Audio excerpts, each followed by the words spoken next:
Good morning বন্ধুরা, আশা করছি সকলে ভালো আছো, সুস্থ আছো। আর আমরাও ভীষণ ভীষণ ভালো আছি। তো আজ বৃহস্পতিবারের সকাল। তো আজ ভাবলাম সকাল সকাল আগে ঘুম থেকে উঠেই আমি চলে যাব ছাদে। ছাদে গিয়ে আগে আমি ঠাকুর ঘরের কাজটা সেরে আসব। বৃহস্পতিবার আসলে তো অনেক কাজ থাকে ঠাকুরের। আজ হচ্ছে দিহানের বাবা ছুটি নিয়েছে, তার একটু ঠান্ডা ঠান্ডা লেগেছে।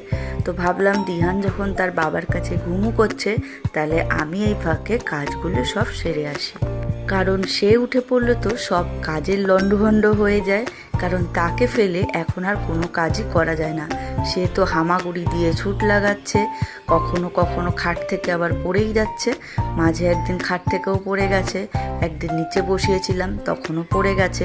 তো তাকে ফেলে কোনো কাজ করার উপায় নেই। তো আমার বৃহস্পতিবারের পুজোয় যা যা দরকার সবই আমার ছাদ বাগানে আমি পেয়ে গেছি। বাই বাই বন্ধুরা।